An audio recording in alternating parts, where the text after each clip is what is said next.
Shalom, shalom, peuple béni du Seigneur. Bienvenue à notre rendez-vous du jeudi 20 juin 2024 à l'étude de la Rhapsodie Thibaut, écrite par le pasteur Chris Oyakilome, dont la lecture et l'explication vous est offerte par les vérités de l'Évangile. Pour ce jour, le thème est « Ne sois pas un simplet, sois plein de sagacité, de discrétion et d'un jugement saint ». Le verset d'ouverture est tiré du Proverbe 2, versets 10 à 11. Là, il est écrit « Car la sagesse viendra dans ton cœur et la connaissance fera les délices de ton âme. La réflexion veillera sur toi et l'intelligence te gardera. » Amen. Le pasteur nous enseigne ainsi. Comment peut-il n'y avoir qu'un seul Dieu? Jésus se dispute avec son compagnon de chambre, Rémi. Il y a autant de dieux que de personnes. D'où tu sors ça? La Bible ne dit pas ça. Elle dit qu'il n'y a qu'un seul vrai Dieu et que c'est Jésus-Christ. Répond Rémi avec autorité. Tu recommences à dire que Jésus est Dieu alors que nous savons que Jésus était un homme. Continue Jésus. Ne fais pas l'imbécile Jésus. Laisse la parole de Dieu enlever la sottise de ta bouche. La personne ouverte d'esprit ou séductrice pourrait entendre. Il y a trois dieux et serait d'accord. Ensuite, elle écoute un podcast où l'auteur dit « Il y a en fait 5 dieux » et elle est également d'accord. Bientôt, quelqu'un d'autre arrive avec une autre théorie qui dit qu'il n'y a pas de Dieu et il est également d'accord. Non, c'est être un simple d'esprit. Ces personnes ont besoin de la sagesse de la parole de Dieu pour comprendre. C'est garanti. La parole de Dieu te débarrassera de la folie et te transmettra la sagesse. 2 Timothée 3, verset 15 nous dit que les saintes écritures sont capables de te rendre sage. Alléluia. Lorsque les gens ne se comportent pas ou n'agissent pas correctement, renvoie-les à la parole. Quand la parole entrera en eux, il y aura une transformation. S'ils étaient timides, ils deviendront audacieux, sages, judicieux, discrets, perspicaces et prudents. La parole les amènera à agir avec sagesse dans les affaires de la vie, selon Josué 1, verset 8. Colossiens 3, verset 16 dit que la parole de Christ habite en vous richement en toute sagesse. Plus tu as la parole en toi, plus tu deviens sage, de sorte que même ton choix des mots dans tes relations avec les autres sera gracieux, excellent et aimant. Alléluia. Fin de la lecture. Dans notre étude de ce matin, le pasteur nous parle de l'importance de la parole de Dieu dans la vie du chrétien. C'est pourquoi le thème nous dit de ne pas être des simplets, c'est-à-dire des simples d'esprit, des personnes qu'on peut facilement malmener à tout vent de doctrine. Vous voyez, aujourd'hui, on se rend compte qu'il y a tellement de messages. Le corps de Christ est bourré. L'internet partout, tu entends. Chacun a la liberté de dire n'importe quoi. Mais si personnellement, nous n'avons pas notre relation avec Dieu et la parole, nous ne saurons pas qui est vrai ou qui dit ce qui est vrai. Vous voyez, c'est très important, chers amis, que nous puissions avoir notre relation avec Dieu et sa parole pour être efficaces, pour être remplis de connaissances, remplis de sagesse et d'intelligence. Alléluia. Alors, le Proverbe 2, verset 10-11 dit « Car la sagesse viendra dans ton cœur et la connaissance fera les délices de ton âme. La réflexion veillera sur toi, l'intelligence te gardera. » Waouh, c'est magnifique. La sagesse viendra dans ton cœur. Comment la sagesse vient-elle dans notre cœur? Premièrement, c'est quoi la sagesse? Alors, je vais prendre la définition que j'aime de manière simple. On peut ajouter à ça plusieurs compréhensions de la sagesse. Mais la sagesse, c'est premièrement l'amour de la connaissance. Alors on va dire l'amour de la connaissance de la parole de Dieu. Te communique la sagesse. Te rend perspicace. Et quand on parle de sagesse, il y a les différents niveaux de sagesse. Il y a donc la sagesse Sophia, il y a la sagesse Suno, et il y a la sagesse Pronésis, qui est la sagesse excellente. Le plus haut niveau de sagesse, la sagesse appliquée. Donc, quand on est la sagesse, la Sophia, qui est cette connaissance-là, la connaissance simple, on a le Sunos, qui est l'information. On a pris l'information, on a travaillé à la compréhension de cette information-là. Et maintenant, quand on grandit encore de niveau, on va à la perfection. Vous voyez, la sagesse appliquée. Alléluia. Bon, le fil de notre étude aujourd'hui nous parle de cette importance-là d'être rempli de la connaissance de la parole de Dieu pour soi-même. Vous voyez, toi du frère Jessie et de son ami, comment Jessie, en fait, il est perplexe en ce qui concerne l'identité même de Dieu, l'identité de Jésus, qui est non seulement pour Jessie, mais pour beaucoup de croyants aussi.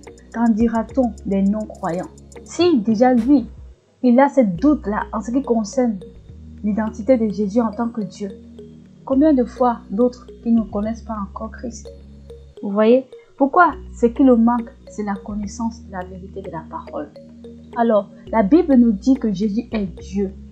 Il est Dieu, 100% Dieu, 100% homme. Il est venu sur la terre en tant qu'humain. Alors, qu'est-ce qui va nous donner la connaissance de cela? Si on le dit tout simplement, c'est difficile pour certaines personnes de croire. Mais c'est normal, parce qu'ils n'ont pas cette révélation.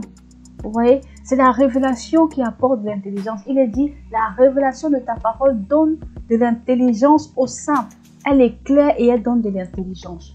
On peut lire la Bible et ne pas avoir la révélation. On va être toujours un peu en retrait. Pourquoi? Parce que on n'aura pas puisé la substance qui est appelée le rhéma, qui va apporter la transformation, le renouvellement de notre intelligence. Alléluia. Et aussi, il faut que nous puissions comprendre que comprendre la parole de Dieu ne se fait pas avec la tête. On n'a pas besoin de logique, parce que la parole s'explique par elle-même. Elle est claire, elle est vraie. C'est la vérité absolue. C'est la vérité indiscutable, irréfutable, indéniable. Alléluia. Oui, c'est la vérité suprême de Dieu, la parole. Alors, comment y arriver à accroître la parole en soi au point où on est illuminé de lumière?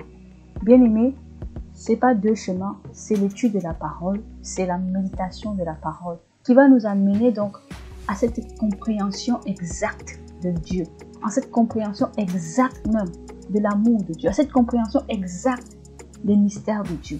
Alors, il est donc recommandé que chacun de nous, en tant qu'enfant de Dieu chrétien, chacun de nous ait des temps d'étude de la parole personnelle, ajoutés aux enseignements que les pasteurs peuvent nous donner, ça c'est bien. Mais il faudrait que nous puissions nous-mêmes aimer la parole.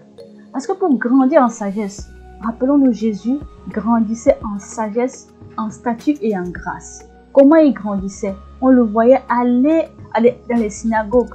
Il prenait du temps dans la prière, il passait du temps, vous voyez, avec Dieu. Il écoutait. Déjà étant plus jeune, il s'y intéressait. Vous voyez, c'est ça qui va nous aider. L'amour pour la connaissance, l'amour d'aller apprendre. C'est ça qui augmente notre sagesse. Et plus la parole, on étudie la parole de Dieu, elle illumine notre intelligence, elle illumine les yeux de notre cœur et nous donne la révélation, la compréhension même de Dieu. Par conséquent, nous devenons de plus en plus sages. Alléluia. Nous sommes même plus sages que ce qu'a été Salomon. Pourquoi? Parce que nous, aujourd'hui, nous sommes nés de Dieu. Nous avons reçu la sagesse de Christ. La Bible dit que Christ a été fait pour nous sagesse, justice et sanctification. Donc notre sagesse, c'est Dieu, c'est la parole. C'est Jésus, c'est la parole. Alléluia. Alors avoir la parole en soi va nous aider donc à vivre au-dessus des rudiments et des mensonges de l'ennemi, pour savoir discerner ce qui est bon, agréable et parfait. Il a dit, ne vous conformez pas au siècle présent, mais soyez transformés par le renouvellement de votre intelligence. Comment renouveler son intelligence? C'est au travers de l'étude de la parole, de la méditation continue de la parole. Il est dit dans Josué 1, verset 8, que ce livre ne s'éloigne pas de ta bouche, médite-le jour et nuit pour agir fidèlement selon ce qui est écrit. C'est alors que tu auras du succès dans tes entreprises. Alléluia. Le Seigneur nous a donné le secret pour être sage dans tous les affaires de notre vie. Donc la parole de Dieu n'est pas seulement pour nous éclairer de manière spirituelle, elle nous éclaire spirituellement, mais elle nous élargit encore un champ d'action dans la vie, dans tous les domaines de notre vie. Vous verrez la différence entre quelqu'un qui aime la parole, quelqu'un qui est attaché à la parole, qui aime étudier, qui aime méditer la parole. Vous verrez qu'il est différent. Sa manière d'agir, sa manière de parler, c'est différent. Il est rempli d'une sagesse dont les gens s'étonnent. Vous Vous voyez, c'est la parole de Dieu qui fait ce travail-là et l'action du Saint-Esprit. Parce que oui, c'est le Saint-Esprit qui nous explique la parole. Amen. Plus nous allons à la parole, à la source de vie, le Saint-Esprit chargé d'illuminer cela à nos yeux et nous rend donc capables de percevoir, de comprendre, de saisir, alléluia, avec aisance et de pouvoir même les appliquer, c'est-à-dire vivre le niveau de sagesse phronésis. Alléluia. Alors, chers amis, que dit donc le verset de Colossiens 3, verset 16?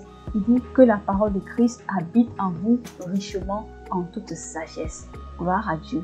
Donc, c'est donc sage d'aimer la parole. C'est sage pour nous d'aller creuser dans les Écritures. De ne pas seulement nous bourrer à des paroles que les gens disent. Ok? D'aller nous-mêmes être comme les chrétiens de Béret qui allaient eux-mêmes à la parole, qui cherchaient. Que lorsqu'ils entendaient un message, lorsque ton esprit n'est pas convaincu, tu vas poser des questions au Saint-Esprit. Tu vas aller toi-même creuser, tu vas vérifier jusqu'à ce que toi-même tu es convaincu afin que tu puisses l'accepter. Si ton esprit n'est pas d'accord avec, ça veut dire qu'il y a quelque chose qu'il faut que tu puisses aller pour ne pas se laisser endoctriner par des vents et doctrines de part et d'autre. Ça, c'est la parole de Dieu qui pourra seulement nous aider à faire ce discernement-là.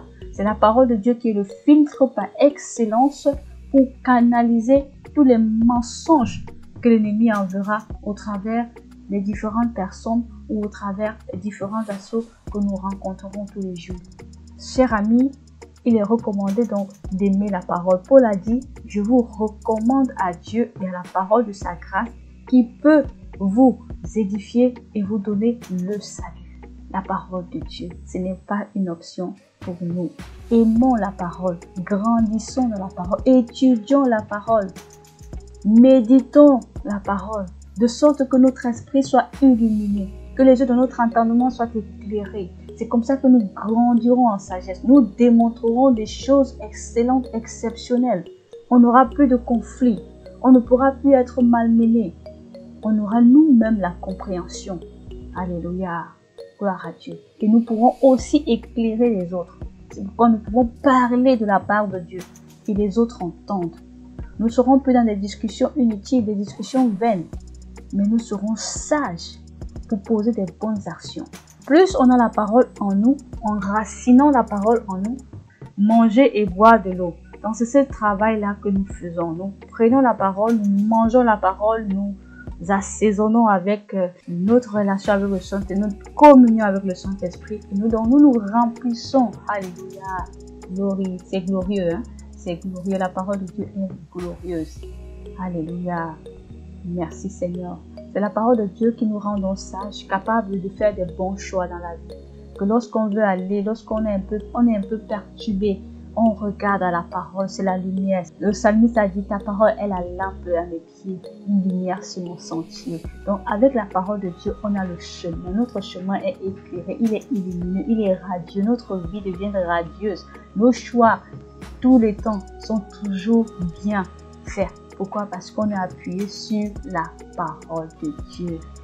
Aimer la parole de Dieu, c'est vivre tous les jours, programmer des temps pour étudier, programmer des temps pour méditer et écouter aussi des enseignements. Le Saint-Esprit va nous conduire à écouter des enseignements qui nous parlent à notre esprit afin que nous puissions continuellement grandir sans s'arrêter. Alléluia. Nous allons faire la déclaration. La parole de Christ habite en moi richement en toute sagesse. C'est pourquoi je suis sage, judicieux, discret, perspicace et prudente. J'exude de sagesse et de bon jugement. J'agis avec excellence dans toutes mes affaires aujourd'hui. Et je porte des jugements et des décisions justes, car la parole me propulse de l'intérieur au nom de Jésus. Amen. Gloire à Dieu.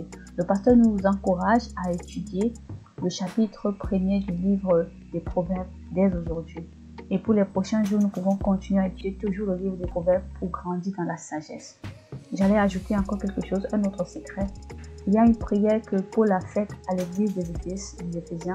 Vous verrez cela dans Éphésiens chapitre 1, verset 16 jusqu'à 18. En répétant cette prière-là, nous l'appelons l'affirmation de la prière d'Éphésiens. Cette prière-là est très importante Elle vous aidera à éliminer les doutes de votre cœur pour tout le temps comprendre la parole. Ajoutez à cela, déclarez continuellement que je suis rempli de la parole de Dieu, je suis rempli de la connaissance de Dieu, je suis rempli de la sagesse, je comprends les Écritures. Ne dites pas le contraire. Même si vous avez lu ou n'avez pas compris, non, ne dites pas que je ne comprends pas la parole, c'est trop dur. Proclamez en disant plutôt que vous comprenez. Et c'est comme ça que votre intelligence sera continuellement illuminée pour comprendre n'importe quelle parole. Le Saint-Esprit vous éclairera davantage. Alléluia. Soyons bénis, nous nous retrouvons demain pour notre série. À bientôt.